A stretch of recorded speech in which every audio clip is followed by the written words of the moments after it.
On this installment of Creative Cabin Fever, I'm joined with Emmo. Now, I had the great pleasure and privilege of seeing him perform in Cypress Avenue to an audience of me. And since then, we kind of got a good banter going, and I interviewed him before that, and we were like, do you know what? A longer interview would be cool in the future, and here we are. How are you, Emmo? I'm good. I'm good. Even just watching back on that initial interview, I looked like I had the chicken pox or something, I'd say. I was just scratching. I was scratching myself to no end. But yeah, literally all that. So I thought, yeah, longer form now, and I'm kind of chilled out in my bedroom and stuff. And I even dressed the bed and all for this, so it's a very special, honourable occasion. I Yeah. feel honoured. You should. It only happens once a month. Yeah. A young man actually going to that much trouble for little old me. It's been a very long Okay. time. Yeah. Just for you, girl.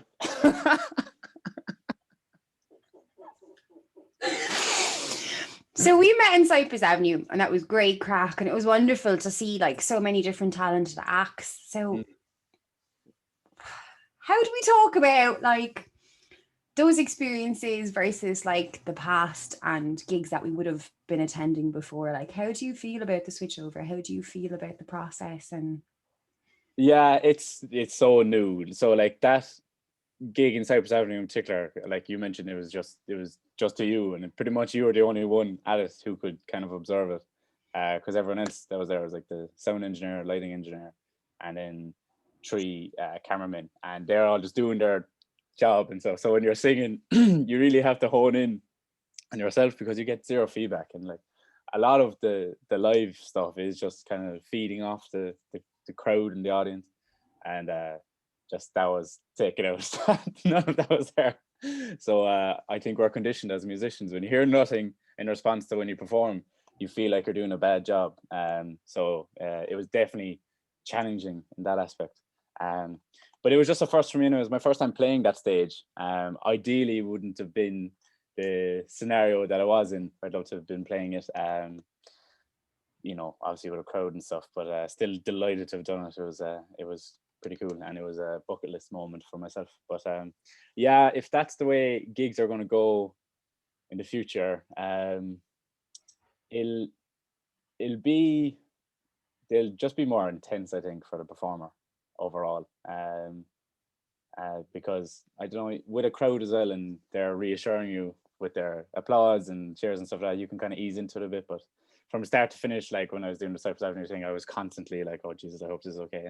And you can really hear yourself way clearer. You get away with a lot less when it's like that. Because fair enough, if you kind of hit a few rattly fretted chords on the guitar or a few bum notes here and there, it's grand. Like, yeah, you get away with it. But there, it's just intensely quiet, and you just hear everything. So you're just exposed, basically. I was exposed for all of my mishaps and mistakes and stuff.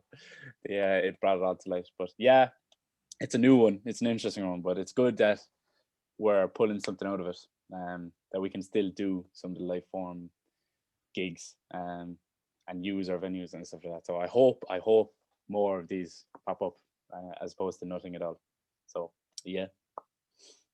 yeah, no, and it was wonderful. Like every performance I got to see there was insanely amazing. Like, but it's so different. Everyone is just adapting Yeah, completely. totally. Yeah, because I was like a stiff board up there. I was shook. I'd say my shoulders were rubbing my earlobes for most of it, but um, it was so new, and yeah, it was just weird. Just the whole thing. But like I did love it, but I was also rusty buckets. It was the last actual live gig I did, um, was in Winthrop Avenue, which is Cypress Avenue's downstairs venue, and that was pretty much up to the year because I played. Uh, when was that? The When was the recording again? It was December, wasn't it? Or no, was it? Yeah, it was. It was December. And then last year, it was this time last year, actually February. I would have played in Winthrop.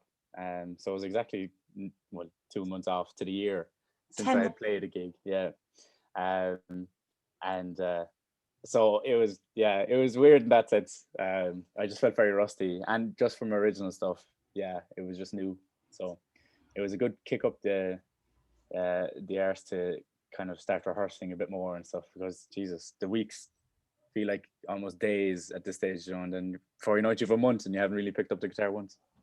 So yeah, it was just dusting off the cogs a bit for myself.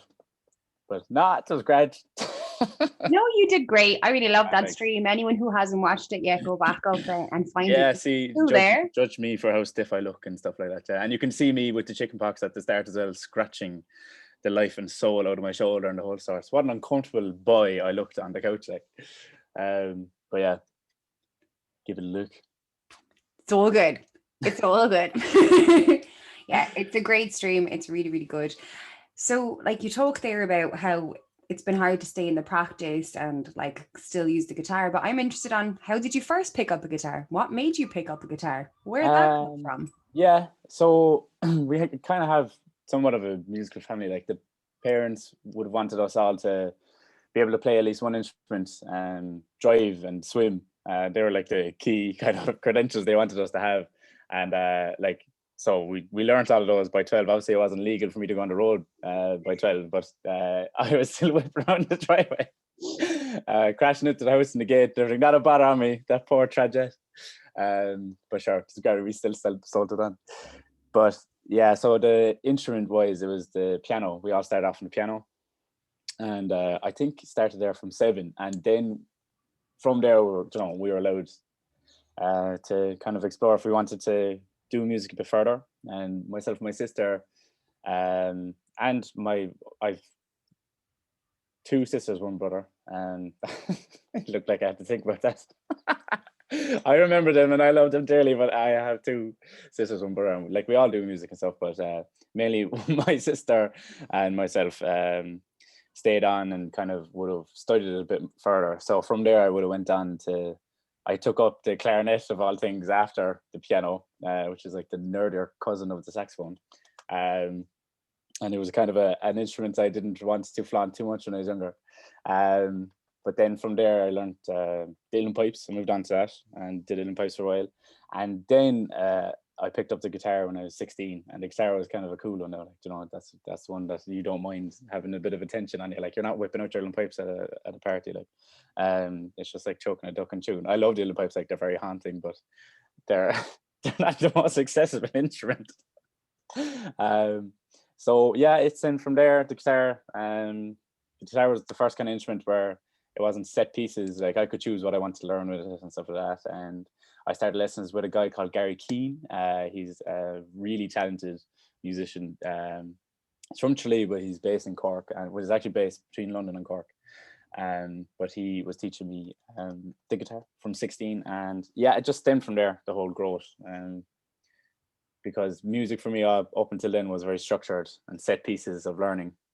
But up until that point, it was kind of a switching point where I started to, explore music, more free will, and learning the cooler songs, and just viewing it in a different way. Then more of a kind of a tasking hobby. It was more explorative and creative for me then. So yeah, started to jam around with the guitar and started to make up songs. Mainly, I was kind of just poor at learning the songs properly. So I'd learn them in my own way, and then I guess you could consider it a unique take on certain songs. But it was only due to lack of perfectionism on the song. And from that, then I just mess around with chords and stuff. And yeah, it's just fun. I don't know. It's just it's fun to just jam around with a guitar for a bit. But yeah, that's where it stemmed from, and that was the start of it all. Perfect.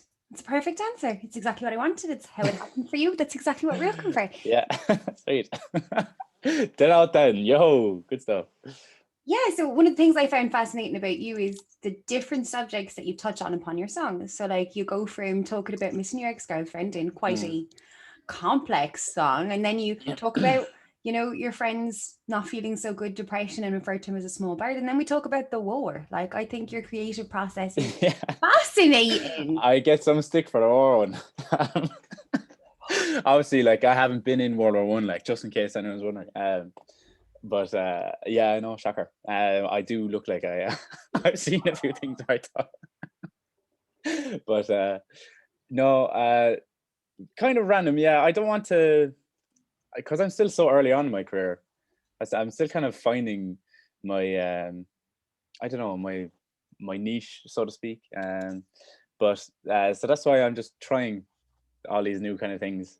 So yeah, like the one Lemon Sun, it's about it was about conversation I had with my ex at the time over Snapchat, whatever, and I was listening massively to Little Dicky during those months or whatever, and I was like, I just want to kind of write a song that could be borderline rappy, but I'm nowhere near a rapper, and I don't want to be kind of putting on an American accent rapping and stuff. I don't know, I just that wouldn't suit me. So I kind of would have to sing it basically, but it's very like monotone singing. But yeah, that was the premise behind that. And then Little Bird one, yeah, that was just penned in. It's funny when I create songs, the initial inspiration would be like, for example, my friend during that moment. But the song kind of takes its own shape and form then, and the whole premise of the inspiration behind it doesn't necessarily become any one thing then. It could be a few, or it's more just a new narrative, but it's the initial inspirations there. Let's say it's my friend, but like I don't actually call him Little Bird in real life. To his face. He's quite big. He's aggressive as well. He'd probably knock me out. Literally, he's a savage left hook. But yeah, so I'm like, "Hey, Little Bird, you're right. You're feeling sad." But the initial inspiration was there like that, and then I was kind of thinking of something,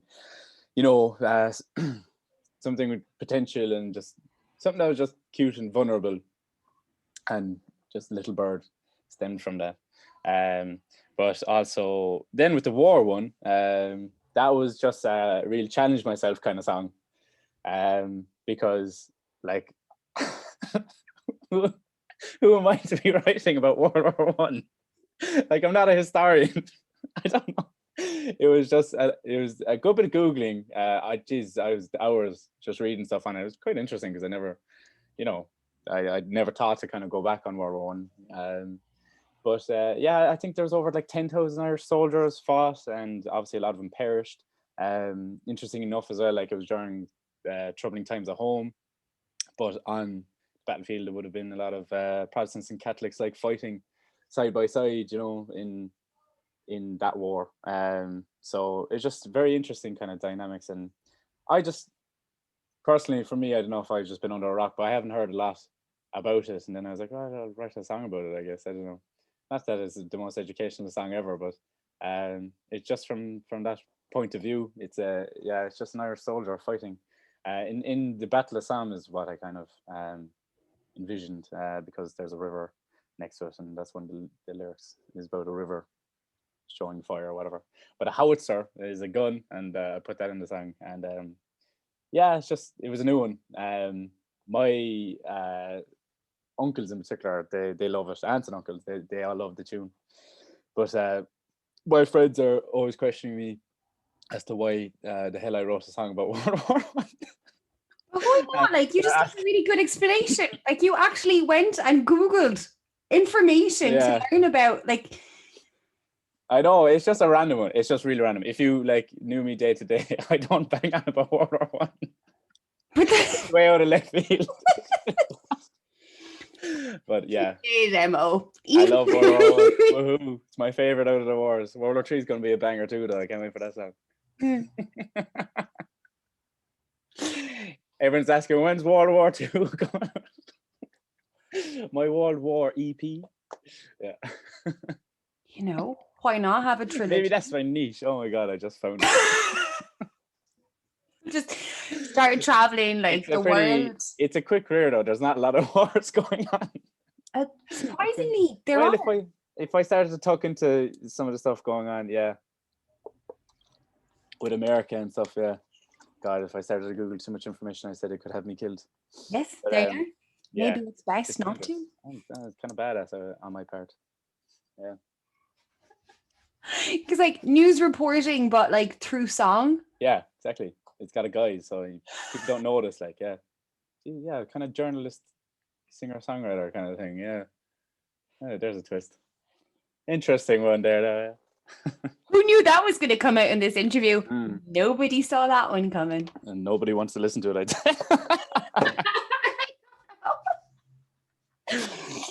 So one of the questions I like to ask is, have you found any changes to your creativity in this moment in time? Is there anything that this moment in time has done to change your creativity? So you're obviously pretty inventive on how creative you get and how you do stuff. So Thank is you. there anything extra added to that level?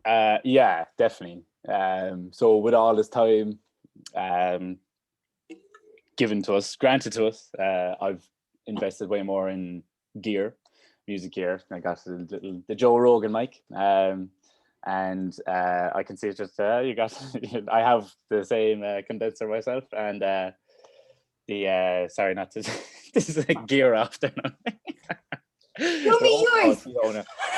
But the I got I'll show you there. I also got this little gadget here. It's called so I started learning production in Ableton. So I got this. This is the push one. Any musicians that be watching and stuff, I just didn't want to splash out and push two just yet. But basically that thing will be, you can use it for production, but you can also use it on the live setting. And I don't know, during my exploration of tunes, I also have a few tunes that are kind of, I don't know how you describe them, but they're it's a lot of synth sounds with them, and I guess they're kind of housey, something like that. Like very light techno, but with vocals in it. And I have a few tunes that I'll be using with that. So the ideal plan is to bring that in. So basically, yeah, that's one way I've changed my creative process is just kind of buying new gear and messing around with that, and then learning more of the Ableton software, so that I can definitely make some form of proficient demos anyway. When I want to send them on, because I found that a real struggle at the start. When you're recording and you're trying to, you just meet a producer for the first time, and music is such a wide, vague thing that, like, when you're trying to explain your idea, because often it's very emotion based, so it's hard to put into words and capture the idea or the emotion that you have, and successfully translate it for someone else that they can get it. So oftentimes it can be lost in translation there. But with learning Ableton, I'm cracking in on making more accurate demos for myself, and it's only wasting my own time and not burning a hole in my pocket for taking studio days or anything. So yeah, it's kind of forced me to try and be a one-stop shop. I'm not there yet at all, but that is generally the goal. But yeah, they all invoke inspiration when you're just doing that. You're doing some online tutorials for Ableton courses, and then all of a sudden you're like, oh yeah, that's cool. Or you discover something's actually easier than what you thought initially, and then it gives you confidence to try it yourself. And yeah, I have a bunch of songs there in Ableton Graveyard. That's what I called it on my hard drive, because I'll raise them from the dead at some stage. But they're all in there. May they rest in peace. But yeah, I have a bunch of stuff in that way. But it has been tasking though, as in, like, that's the positive parts. But Jesus, when there's no end in sight as to when normal gigs will come back and all this kind of stuff, it's hard to pull yourself into it. It's real. It's trying, in terms of, I've had to generally, like, fall back in love with music again, and everything. And I fell out with it for a while. There was a few months I was just like, oh, I just can't be bothered, which was hard and it was annoying, because so much of my own identity is kind of wrapped up in it now. So yeah, that was kind of tough. But no, it's back into, like, full time. I just picked up the guitar in E minor, and I was like, wow, I love it. But yeah, that's how I've been kind of going somewhat creative. Just going back to basics. I just started to teach myself piano a bit more proficiently again and things like that. And there's definitely way less pressure now. The rat race has slowed down for sure. It's a great pause. So that's why I've so much time. It's a luxury in a sense, but it's also, I tend to work a bit better when there's like a deadline. Yeah, I'm a bit of a panicker in a sense. Staying up the night before at 3 a.m. kind of thing. So yeah, it's a new one, but that's not a new statement, though, to me. No, it's a really difficult moment in time. I'm starting to get tired. Like I am. Yeah, even though I'd be sleeping in and stuff, and I wake up and I'm wrecked. It's stupid. Like, I've started running more, actually. That's one thing that I've done. Yeah, I bought some Nike Zooms. And yeah, that's a new thing. I don't know. It's and I bought a piano for like 200 quid, and it's a really, really old piano. It's 150 years old, at least, anyway. And it's got real ivory keys and stuff, which is mad. They were made like illegal in the 1900s. So I probably can't I can't really sell it marketing the ivory because that's illegal. But no, it's legit, and it's cross strung, which is older variation again. And I can't source where it's from. I can't find it. It keeps banging up about, it's called a Coburg, and it keeps banging up about Steinway, which was the original company of Steinway. So I make myself very excited thinking that it's going to be some Steinway knockoff, but it's not. But I'm doing that up at the moment. It's like my done old men get cars and they do them up in the garage and stuff for years and years. It's my version of that. I'm buying little parts for it, and it's great. I love it.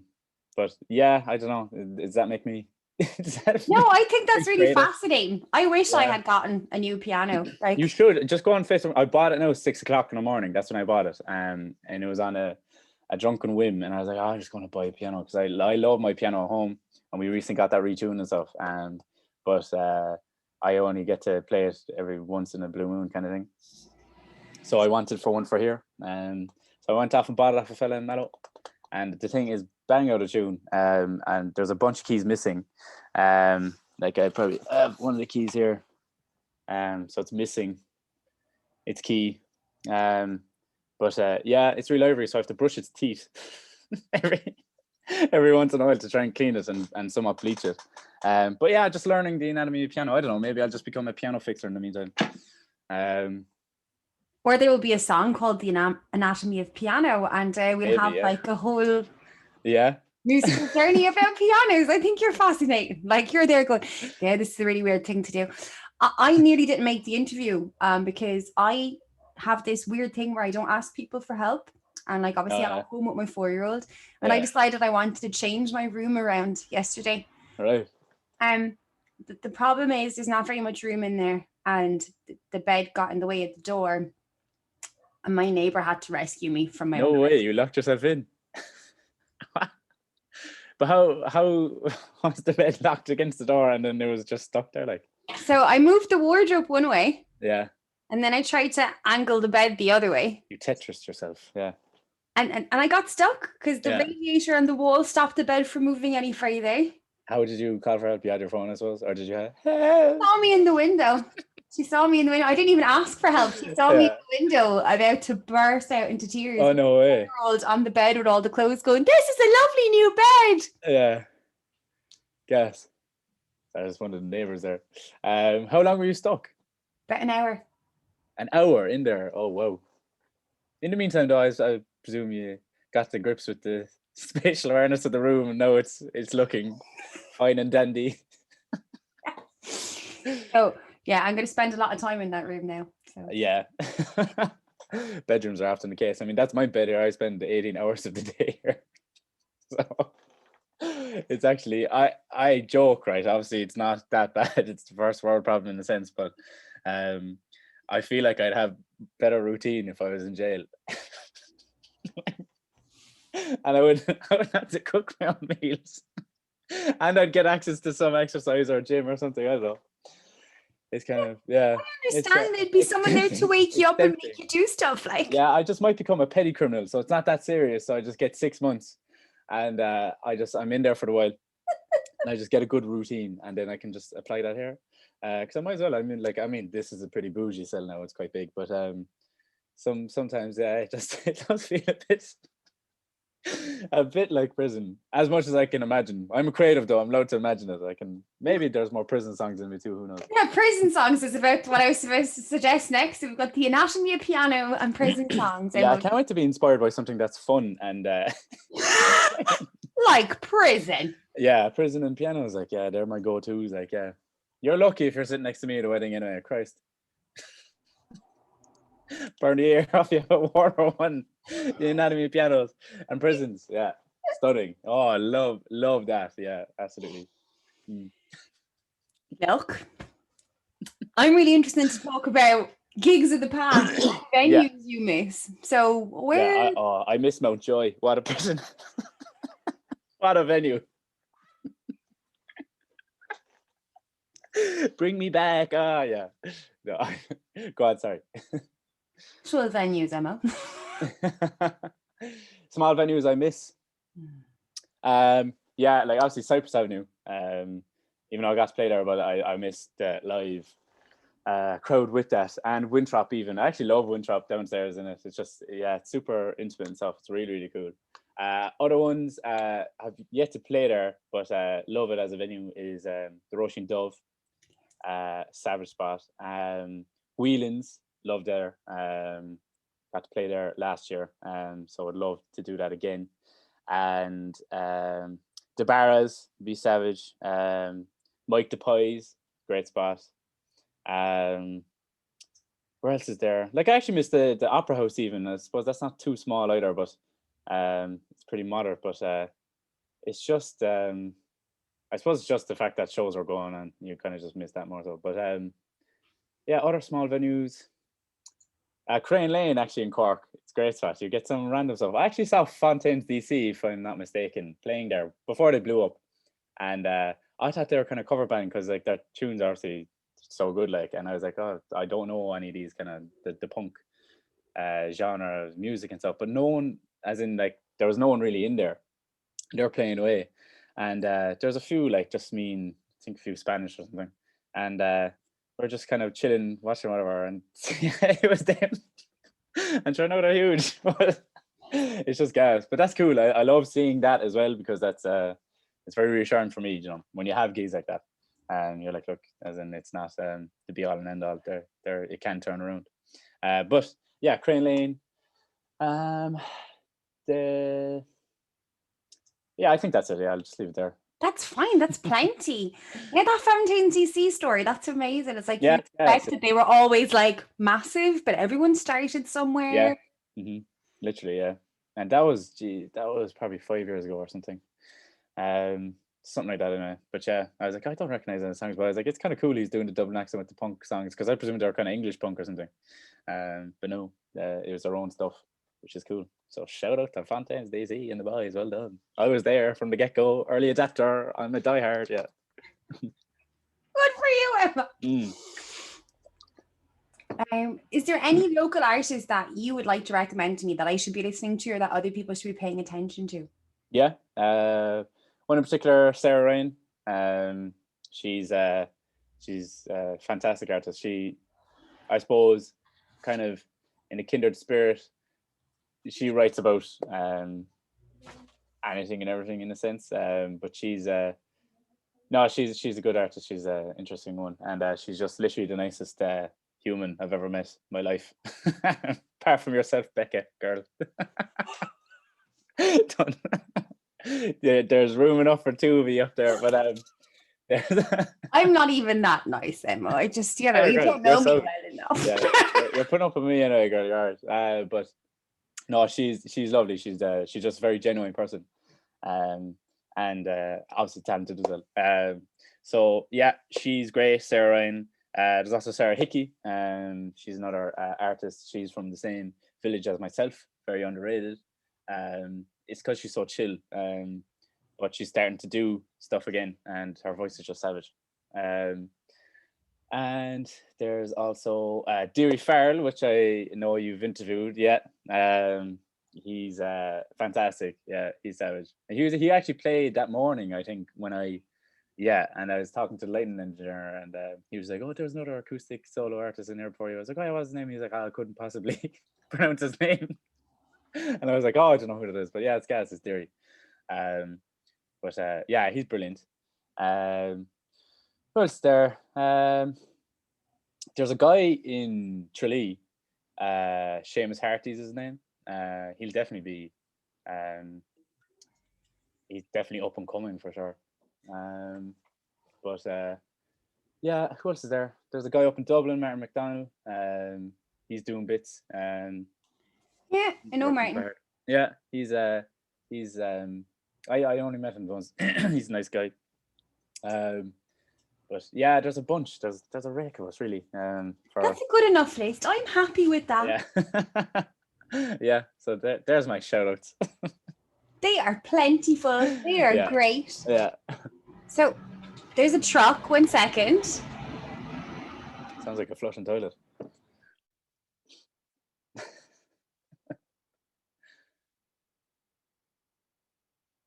I don't know how much of the truck got through the microphone. I only heard it for a small bit. Oh, that's okay then. Yeah. But yes, there is a big truck that just came out of nowhere. Cool. And now it's gone. It's just like yeah, there's a metaphor in there somewhere, you know. Another song for as is traffic, you know. So it's there and it's gone. Yeah. So I started asking people to ask questions for each artist, and there was 2 questions that were sent in about you, and they're very similar questions. People are super looking forward to you having new releases. So when you choose? Yeah, so that's I'm so slow at it. Just because I suppose I'm kind of lazy, but I just forget how much time passes by.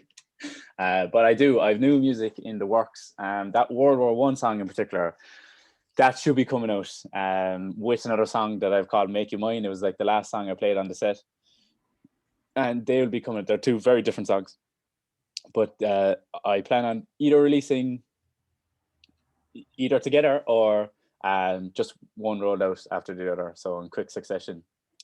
But hopefully in March. Yeah, that's what I'd be hoping for. I can't exactly tell you the date, but hopefully early March if I get my act together. It's hard. Studios are closed and all that kind of stuff. So I'm kind of just, these are DIY songs. So it'll be a first for me where I've recorded, produced them, somewhat mixed and mastered and put them up there. So it's frightening, like it's terrifying because I'm leaving myself just entirely exposed for majority, if not all, of the criticism and stuff because I can't blame anyone else other than me. Yeah, so that's it's a first, but yeah, that's what you'll hear is my I think that's amazing. I think you're amazing. There's so many people out there sitting on their bums not learning new stuff. I think it's amazing anyone who's doing something brand new. Thank you. For play. Do you know what I mean? It doesn't sound amazing, but it will get there. I just, yeah. There was one point in your life where you couldn't walk, you couldn't talk. True. If you thought that I would struggle with the second one, yeah. Yeah, same. Yeah. If you thought I was ever going to be interviewing people, I would have laughed in your face.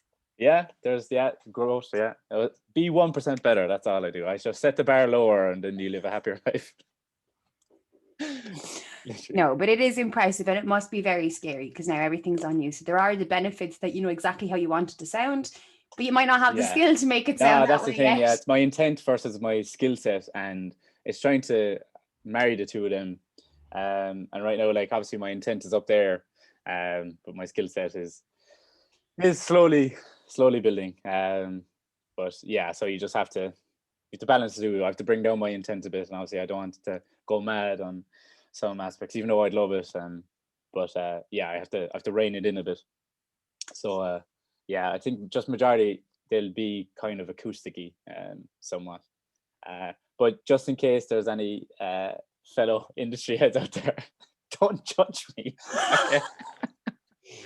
Leave me alone, all right? My ego is fragile and brittle and everything, right? Be kind to poor Emmo. He writes songs about the war. Exactly, yeah. No one else is doing that. That's tasking enough. Like, do you know what I mean? I don't need you on my back telling me my mix is crap. Just trying. But seriously, I am really proud of you. I can't wait to hear what you've done. I think it's that you're even trying in this moment in time, because you're right, you can't get into studios. It's really depressing to a point. Like, but you're taking that depressing point and you're going, well, actually, I can learn a thing. Yeah, it's just there's so much time on hands and stuff, and it's just trying to rehash some hope or something, you know. instead of just focusing on one perspective. Like there are days though I'm just like, oh Jesus, what's the point? But yeah, I don't know, it's just like grounding yourself again and just not getting too bogged up in it, and just remembering it's, I don't know, it's like it's just playing instruments at the end of the day. So it's just a bit of music, and just remember why you do it. And it's fun, and I do love it. I do love music. So yeah, it's just Amazing. yeah. Sometime in March, we may have 2 releases from Emmo, and we're Yeah. all looking forward to it. Before I stop recording, Emma, when we go back to having our own chats, is there anything you'd like to add to the interview? Yeah.